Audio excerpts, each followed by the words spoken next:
sentido, com essa ideia de que a cidade ela é múltipla, ela é transdisciplinar e multidisciplinar, portanto, exige diversos olhares para que nós possamos ter um diagnóstico mais próximo do que é, de fato, a cidade, que nós temos o prazer de convidar para essa primeira palestra um professor que é economista, sociólogo, doutor em desenvolvimento econômico e social pela Universidade de Paris, é professor titular da Universidade Federal do Rio de Janeiro, do Instituto de Pesquisa e Planejamento Urbano e Regional. Foi um dos criadores do curso que nós chamamos na UFRJ de GP10, que é o curso de graduação em Gestão Pública para o Desenvolvimento Econômico e Social, e, atualmente, é o coordenador do Fórum de Ciência e Cultura. Não vou fazer aqui uma leitura mais alongada do currículo do Carlos Weiner, que está aqui presente, porque eu levaria muito tempo para fazer isso. Vocês podem, cada um aqui, eu acho, muitos já o conhecem, e quem vai ter a oportunidade de ouvi-lo agora pode, depois, entrar em qualquer site na internet, que vocês poderão ter um pouco mais de conhecimento sobre o Weiner, a sua produção acadêmica e científica. Então, chamo aqui ao palco, para dar início ao nosso seminário, o professor Carlos Weiner.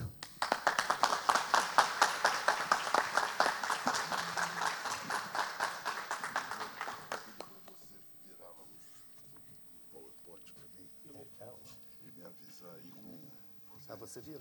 Ah, tá. Me avisar assim quando tiver uns 30 minutos. Avisar com 30 minutos. Bom, bom dia a todos e a todas, a todas e todos.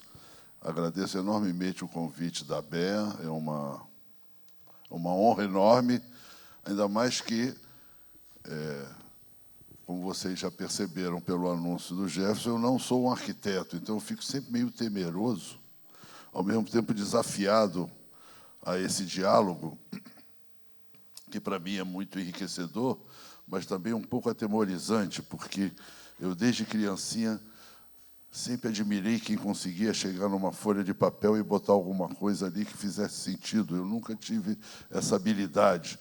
Eu fui muito mais das palavras do que das coisas concretas, ou das projeções concretas. Então, é sempre um desafio muito grande. Mas, nos últimos anos, esse diálogo tem avançado, e é curioso, porque os caos, vou dizer assim... Caos parece feio, né? Os conselhos de arquitetura e urbanismo têm aberto essa possibilidade de diálogo para mim, que é extraordinária. Então, eu queria agradecer enormemente o convite, não é fácil enfrentar esse desafio. E, nesse diálogo, eu vou trazer algumas reflexões que eu não pretendo que sejam consensuais. Eu, pessoalmente, sou contrário àquele pacto de cumplicidade entre palestrante e plateia, onde o palestrante diz o que a plateia quer ouvir, e a plateia, então, aplaude o palestrante porque ela ouviu exatamente aquilo que ela queria. E a audiência se sente ultra reconfortada porque o palestrante disse aquilo que ela acredita, e o palestrante, em troca desse benefício que fez a plateia, recebe os aplausos consagradores. Eu vim aqui para discutir e para propor um debate, ou para provocá-los a um debate sobre a cidade e sobre o lugar e o papel do plano e do projeto. A minha ideia, quando eu fui convidado, me disseram o que eu gostaria de fazer. Eu dei o título que eu fui ver ontem, quando eu vim me preparar para isso, que era o lugar do plano e do projeto na cidade contemporânea. Mas, desenvolvendo a ideia, eu dei 2 outros títulos, que não constam da programação, porque só foram inventados ontem. Ainda há lugar para utopias, ou A Cidade Morreu, Viva a Cidade. Eu vou esperar enfrentar essas 3 questões que são as questões que eu trago para o debate. Próximo, por favor. Então, eu quero começar fazendo uma referência até que acho que o Igor, fez referência sobre a cidade como futuro. Eu quero trabalhar primeiro essa ideia, da ideia de futuro. Eu gosto muito de um filósofo alemão, neocantiano, chamado Ernst Cassirer, que, num livro admirável que eu recomendo a todos, Ensaio sobre o Homem, na verdade, hoje a gente deveria traduzir sobre o ser humano, né? Mas ele é de outro tempo, ele coloca justamente que o futuro é um atributo específico do ser humano. Mas, nessa discussão, ele vai dizer, não, há vários animais que conseguem antecipar o tempo. Há animais que guardam comida, há animais que fazem casas, abrigos, melhor dizendo, né? Então, num certo sentido, eles se projetam no tempo que ainda não ocorreu. Mas o Cassirer vai dizer o que diferencia o futuro especificamente humano dessa antecipação do tempo é de que, enquanto todos os animais, mesmo os animais superiores, eles replicam permanentemente, da mesma maneira, essa projeção para o tempo que não aconteceu, porque aquilo está inscrito no seu DNA.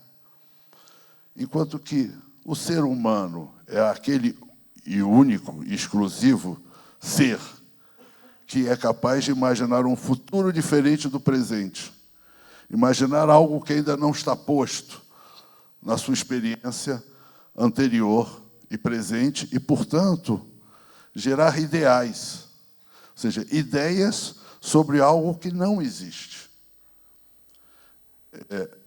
Próximo. E aqui eu cito um outro autor também alemão, que, numa passagem do livro Capital, para desespero, talvez, dos materialistas mais radicais, que acham que o Marx é um materialista e ponto, tem uma passagem admirável, a meu ver, que é essa que está aí, que ele vai comparar a aranha realizando a sua, aspas, casa, a sua teia, também o seu instrumento de caça, né? E aí ele vai dizer, o mais inábil mestre de obras é diferente da aranha no sentido exatamente, vejam que é exatamente a mesma ideia, de que este mestre de obras, ele, antes de executar a construção, ele realiza, a gente podia aqui chamar de projeto, não é isso? Ele idealiza, ele projeta em seu cérebro essa imagem antes de realizá-la. Então, novamente, o Marx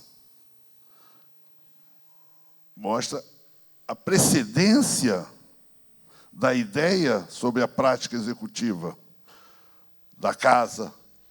E isso faz com que uma outra coisa que não está nem no Marx nem no Cassirer, mas eu vou introduzir, é de que diferentes mestres de obras possam conceber edificações e casas diferentes. Sei lá, o mestre de obra, vou aqui brincando, Esquimó, quando ele idealiza a sua próxima construção, ele idealiza um iglu. O mestre de obras de um grupo indígena das pradarias americanas imagina uma tenda. O mestre de obras de um grupo indígena dos trópicos imagina uma oca. E vocês imaginam coisas incríveis também, cada um no exercício da sua profissão. Ou seja, não apenas os homens podem imaginar, os seres humanos podem imaginar coisas que não existem, como podem imaginar de maneiras diversas, inscritos em diferentes culturas, em diferentes tempos, em diferentes momentos históricos e percepções do mundo. Essa é a primeira ideia que eu gostaria de trabalhar, retomando essa frase do Cassirer, o futuro como um elemento constitutivo da condição humana. Próximo, por favor. Agora eu vou pegar a cidade. Novamente, a cidade, ela também com um elemento fundamental constitutivo da condição humana. E essa frase do Sócrates me agrada, porque ele diz, sou um amante do conhecimento, e os homens que redizem na cidade são meus mestres, e não as árvores ou o campo. Eu sei que alguns ecologistas radicais podem se incomodar com esta frase, mas eu que tenho uma formação mais humanista que naturalista, me sinto absolutamente identificado com esta ideia. É na conversação com os outros seres humanos, no diálogo que se realiza aonde? Na cidade. Cidade enquanto lugar do encontro do humano, cidade, às vezes, também do desencontro e do confronto, mas onde os homens, os seres humanos se encontram, nesse diálogo se formam e se aprendem enquanto seres humanos. Em outras palavras, se socializam e, nesse sentido, se constituem enquanto ser humano. E a conhecida frase do Aristóteles de que o homem é um animal político, quer dizer, o homem é um ser que se realiza na polis.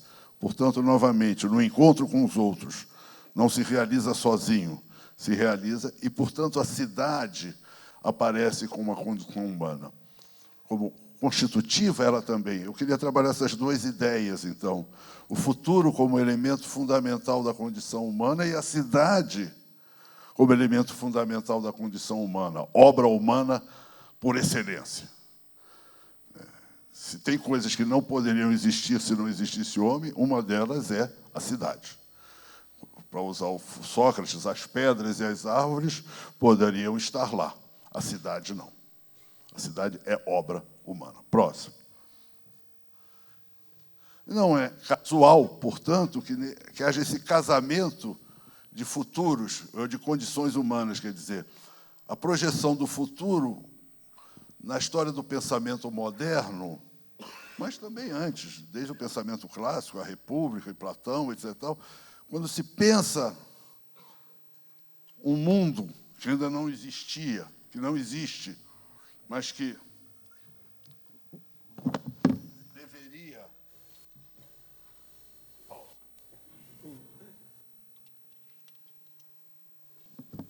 Mas o mundo que deveria, ou se desejaria que existisse, esse mundo futuro desejável, normalmente, em 99% dos casos, e ontem à noite ainda percorri o Google para ver algum utopista que tivesse escapado da Françoise Chouet, que tem aquele livro clássico que vocês conhecem, sobre o urbanismo, onde ele pega todos os outros. Então, eu fui e procurei mais alguns. Achei um ou outro que ela não estava, mas está na minha lista.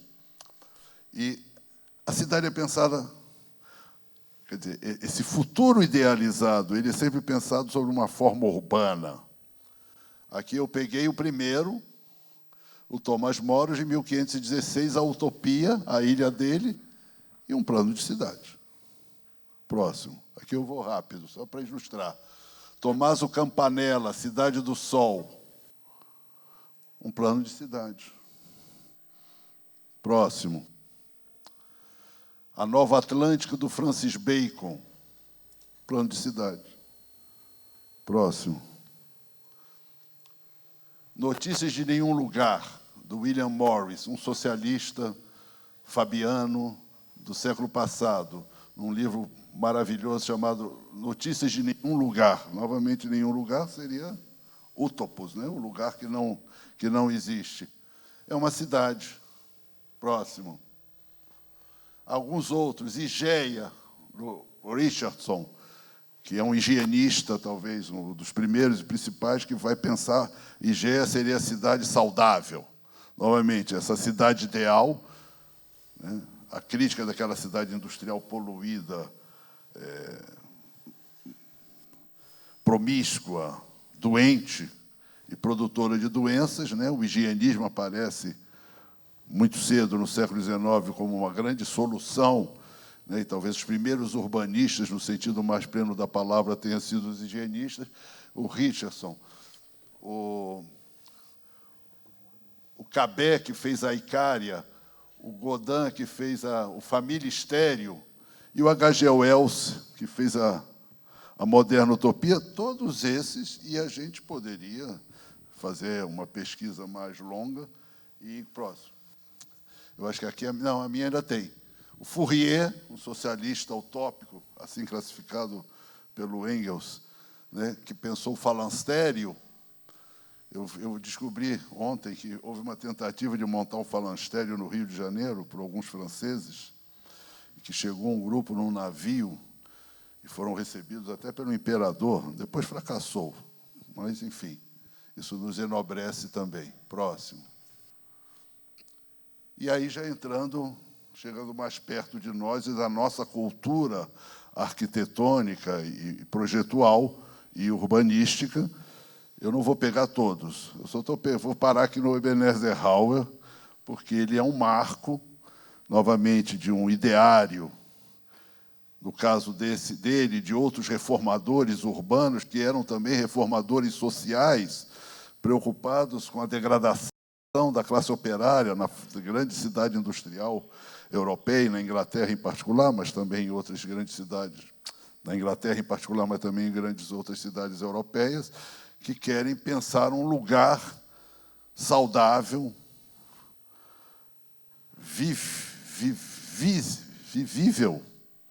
vivível para a classe trabalhadora, para que ela, entre outras coisas, aderisse também ao regime social vigente, né? Ou seja, é uma organização da cidade que se pretende também uma espécie de domesticação da classe trabalhadora, mas também de sua inclusão na sociedade urbana industrial que se configura no século XIX.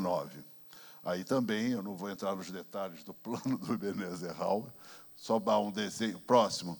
Achei ontem essa foto de Letchworth, que foi a cidade onde, num certo sentido, esse projeto se realizou plenamente.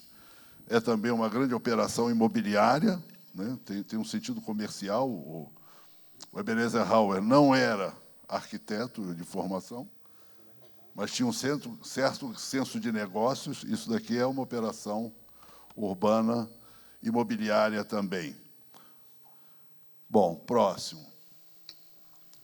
Então, eu quero voltar a uma reflexão sobre utopia e cidade. E todas essas utopias urbanas, que são utopias sociais, mas que se desenham como utopias urbanas, um objetivo central, a harmonia social. Quer dizer, eu diria que o sonho de todos esses reformadores utópicos é de uma sociedade, de uma cidade onde não haveria conflitos, o que eu chamo da cidade harmônica. Eu diria que... Faltam 5 minutos? Pode mais. Fica à vontade, vai, se precisar passar. Fica à vontade, se precisar passar. Não, é porque ela colocou 30 minutos. Eu imaginei um tempo maior. Fica à vontade. Eu diria que há dois grandes padrões da cidade harmônica, sem conflito. Um é o padrão dominante nesses utópicos que eu vi, que é o que eu chamo da cidade igualitária. Até o formato simétrico desses projetos todos projeta essa ideia da igualdade. A cidade seria harmônica, harmoniosa e sem conflitos, porque são todos iguais, então não há motivo para conflitar. Os conflitos urbanos, as contradições urbanas e sociais surgem justamente da desigualdade, da miséria, e na cidade, essa sociedade, essa cidade utópica, era uma cidade igualitária, portanto, da onde o conflito estaria banido. Mas existe uma outra utopia que bane o conflito, que eu chamo da utopia da cidade totalitária, aí onde o conflito é banido, não porque são todos iguais, é porque um poder se impõe. Lembro aqui a frase do famoso general francês: a cidade está em paz, estão todos mortos. Francês e espanhol, né, da Guerra Civil Espanhola. Né? A cidade está em paz, estão todos mortos. Conquistamos a cidade está em paz. Olha, a violência impõe sobre a cidade, e aí também é uma cidade da qual está banida o conflito. Está banido o conflito. Próximo. A minha pergunta é: qual é a utopia urbana contemporânea? Ainda está indo. Tem que pegar mais para cima. Eu digo que não, a utopia vigente na cidade contemporânea não é da cidade igualitária. Mas também não é da cidade totalitária. Claro que há eventos, tensões e pulsões totalitárias na cidade contemporânea, como há também pulsões igualitárias, né? Vetores que apostam numa direção e vetores que apostam na outra. A brutalidade, para pegar a cidade do Rio de Janeiro, mas não apenas, a gente pode ir à África do Sul, a gente pode ir a outras cidades, a Colômbia, ao México, da violência que se abate, a criminalização dos pobres, manifesta essa pulsão totalitária. Mas há lutas, há resistências que manifestam as pulsões igualitárias. Mas eu diria que nenhuma nem outra expressam a concepção dominante de cidade hoje, que eu chamo de cidade-empresa, cidade-mercadoria, cidade negocial.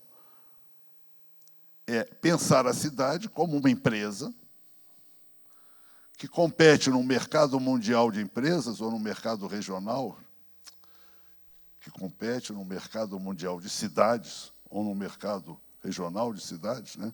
Rio de Janeiro compete com São Paulo compete, mas são mais ambiciosos, competem com Buenos Aires com Paris, não é isso? Cada um tem várias divisões nessa competição, né?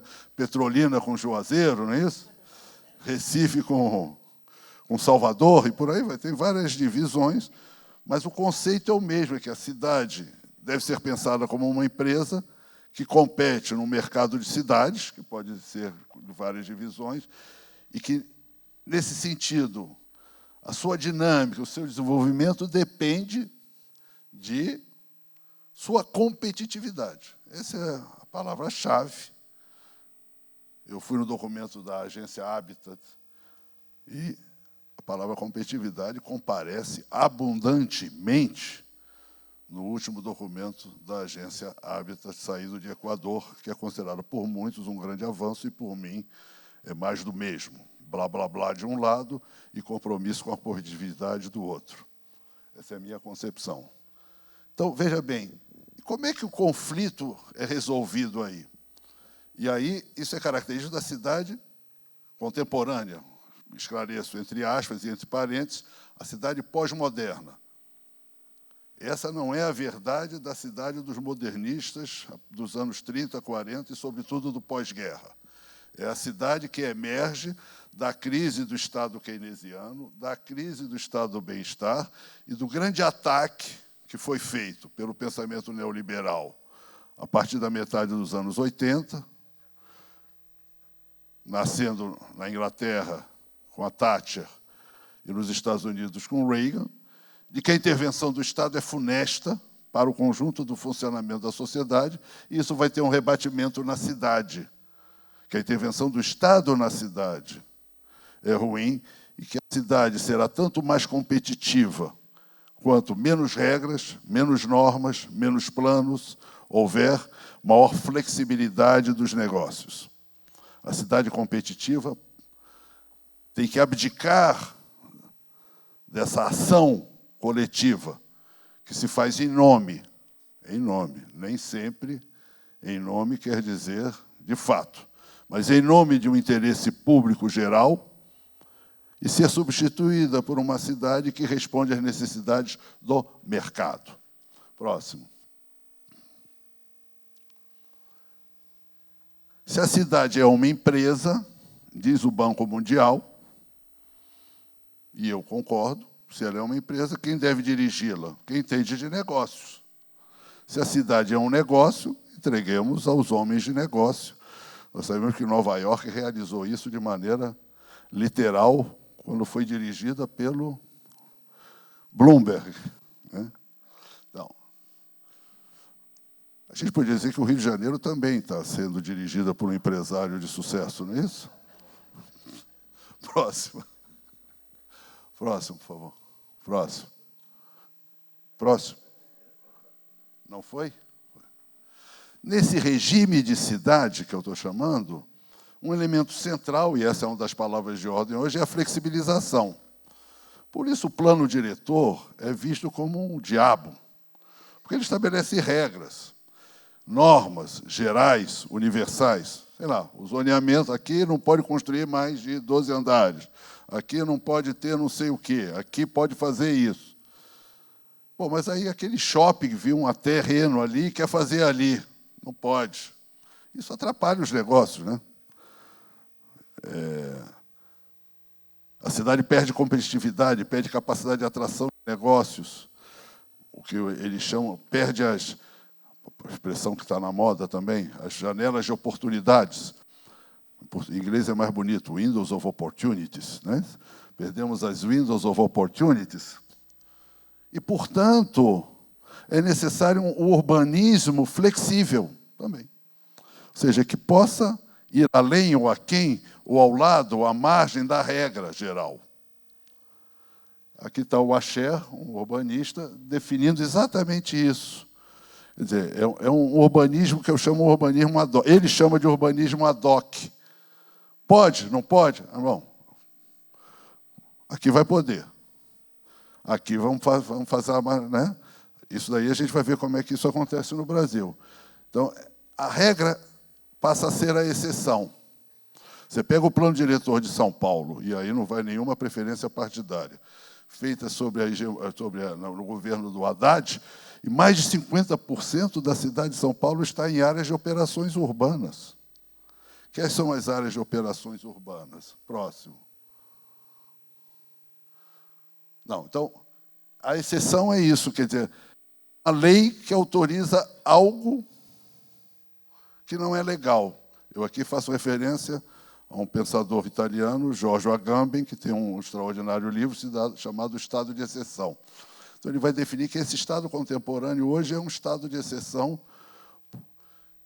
Eu diria que no Brasil isso daí não precisa nem fazer teoria, né? Isso aí a gente lê no jornal, não precisa ler um livro de teoria para entender o que significa uma situação de exceção ou um estado de exceção.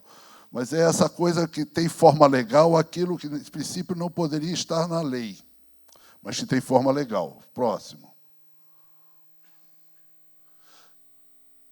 Aqui peguei o artigo 32 do Estatuto da Cidade, que resume esta situação, porque esse artigo define o que é a operação urbana consorciada. E o que é a operação urbana consorciada? Ela tem dois atributos extraordinários. Primeiro, ela permite modificar índices e características de parcelamento, uso e ocupação do solo, bem como alterações das normas edilícias, ou seja, as regras podem ser alteradas. E o artigo 2º, o parágrafo 2º, que eu adoro.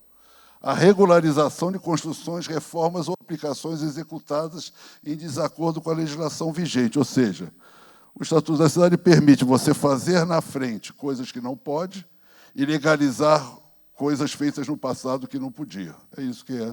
Ou seja, é a instauração da cidade de exceção.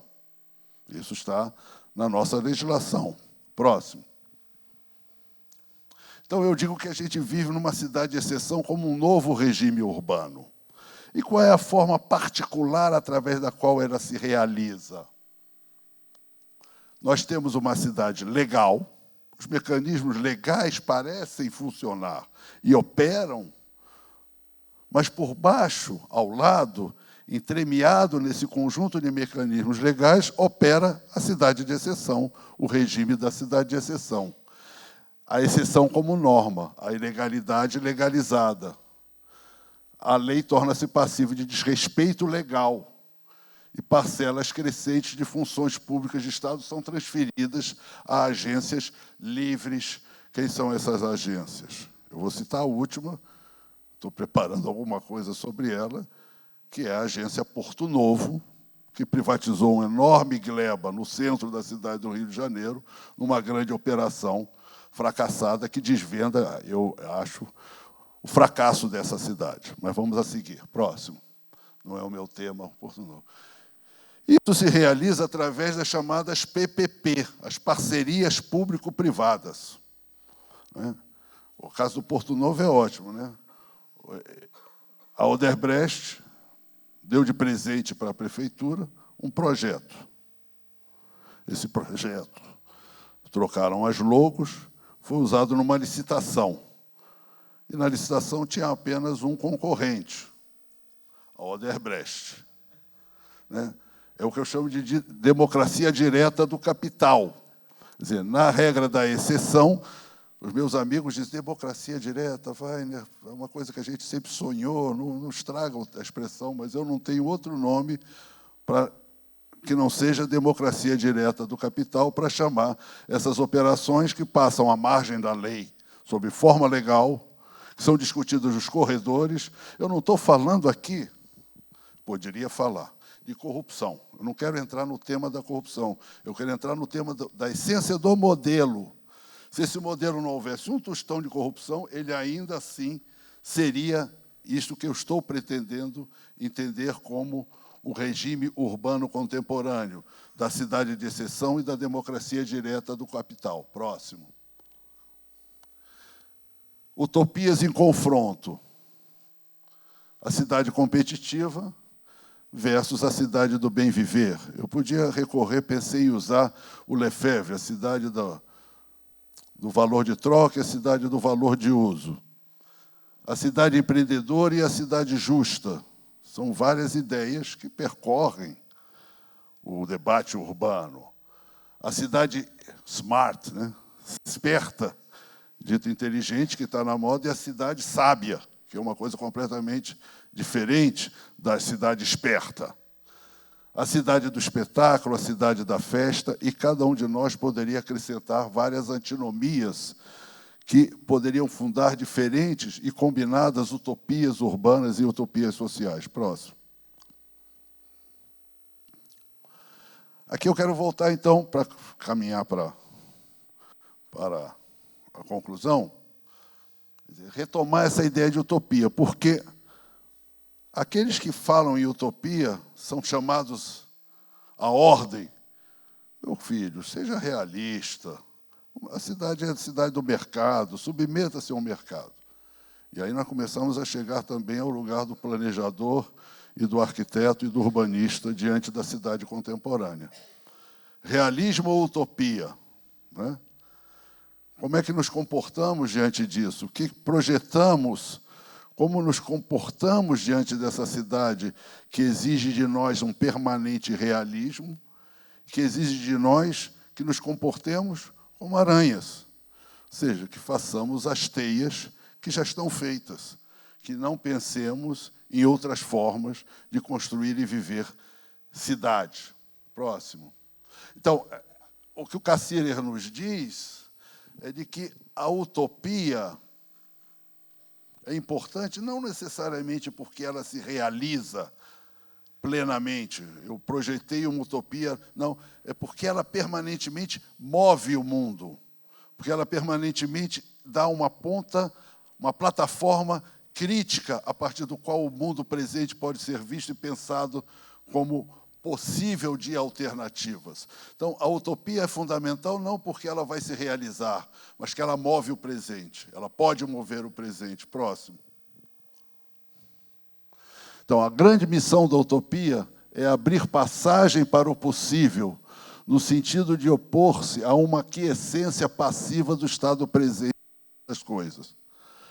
Isso é uma postura filosófica, é verdade, mas isso pode se transformar num modo de vida, numa postura profissional, num comportamento atitudinal, numa postura dentro da sala de ensino, dentro da universidade, dentro do escritório de arquitetura, na relação com os movimentos sociais. Né? Quer dizer, claro que também essa regra filosófica não se aplica em todas as circunstâncias da mesma maneira. É verdade que em cada circunstância política, econômica e social, isso ganha possibilidades diferentes. Eu não estou propondo aqui um modelo alternativo ao modelo vigente. Eu brinco sempre, eu não quero um modelo alternativo, eu quero alternativas aos modelos. Alternativas aos modelos, no plural. É isso que a gente deve trabalhar, porque a gente quer não um mundo modelado, mas um mundo diverso. Cidades diversas, com bairros diversos, com edificações diversas. Próximo.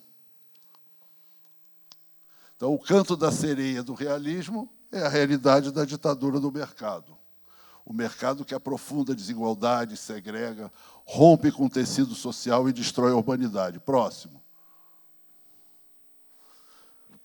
Estou agora chegando no final. A Escola de Chicago, que é uma grande escola de sociologia urbana dos anos 20, que fundou um pouco a sociologia urbana, definia a cidade de uma maneira muito simples. Cidade é um grande aglomerado, denso e heterogêneo.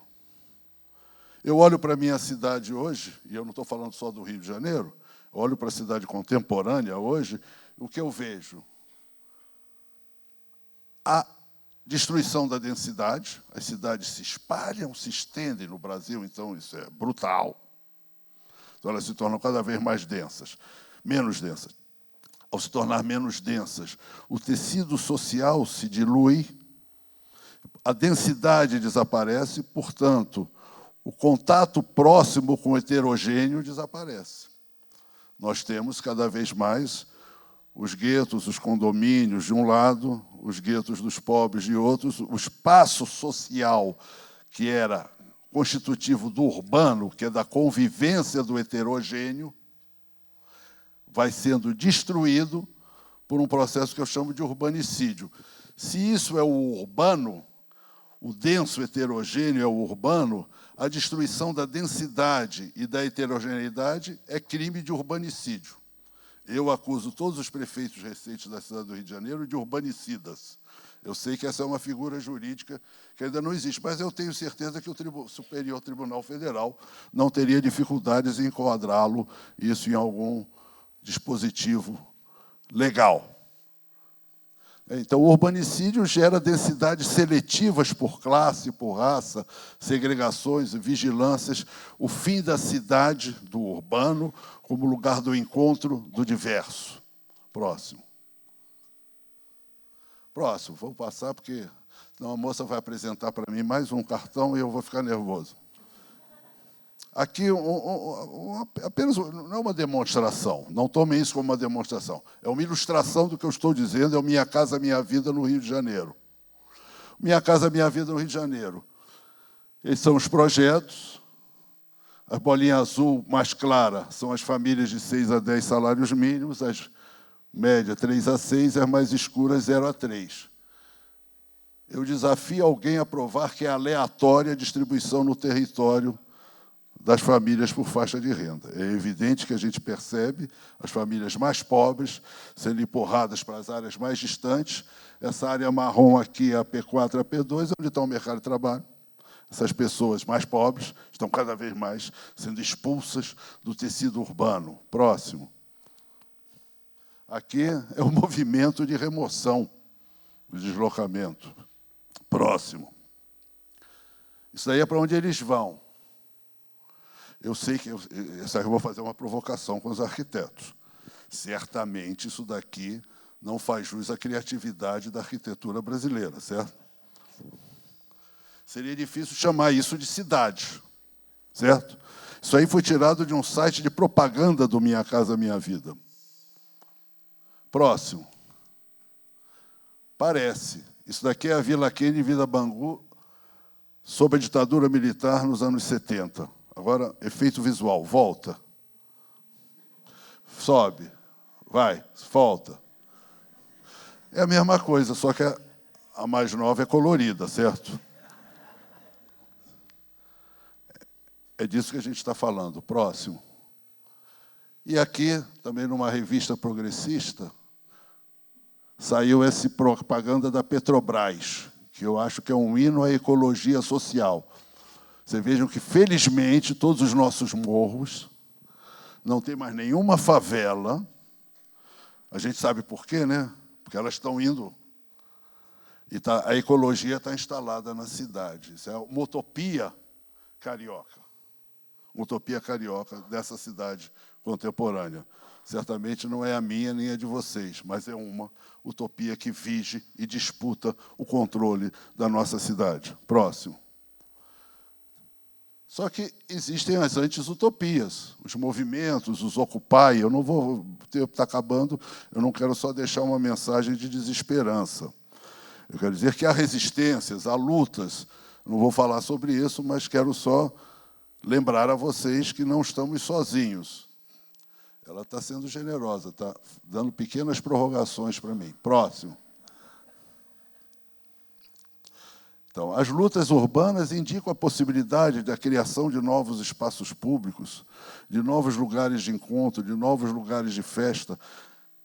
Eu aqui vou pulsar o meu coração carioca e dizer que a nossa cidade, em particular, é uma cidade que constrói espaços públicos, que constrói espaços comuns, que se encontra na cidade e que a gente vê isso ameaçado hoje, né?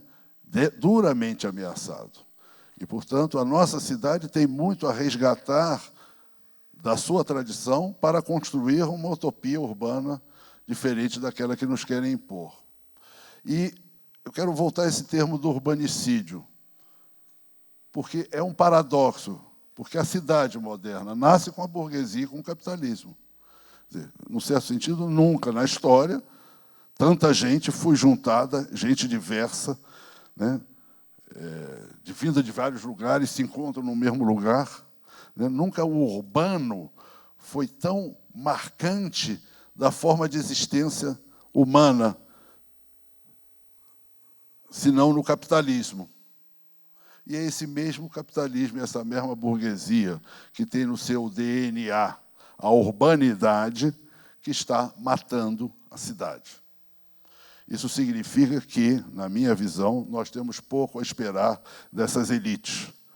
A construção de uma nova utopia vai ter que ter outros sujeitos, outros protagonistas, que não as elites que até agora dominam a nossa cidade. Próximo. E aí, para concluir, de fato, aí que fica o nosso desafio. Como dialogar, como enfrentar essa avassaladora onda de urbanicidas e como tentar encontrar outras alianças que nos ajudem a reinventar a cidade e as possibilidades de construção de uma cidade de encontro e de comum, de espaço público, do diverso, do contraditório. Próximo. Então, o direito à cidade, que é uma palavra que está na moda, uma expressão que está na moda, eu quero dizer que não é o direito a viver nessa cidade. É o direito a reinventar a cidade. É o direito a construir uma outra cidade. E isso está lá no Lefebvre, criador da expressão. Próximo. Acho que é a última agora. O direito é o direito a reinventar a cidade urbana. Não só isso é necessário, sob pena de vermos essa grande obra humana ser destruída, literalmente destruída, mas não só a necessidade, mas a possibilidade de encontrar no espaço da cidade, da sociedade, os agentes que são aqueles sem os quais a vida sem cidade é impossível. E eu acho que essa é a nossa tarefa, enquanto arquitetos, urbanistas e planejadores, participar desse movimento e colocar a nossa inteligência, a nossa vitalidade e a nossa vontade a serviço dessa reinvenção. Muito obrigado.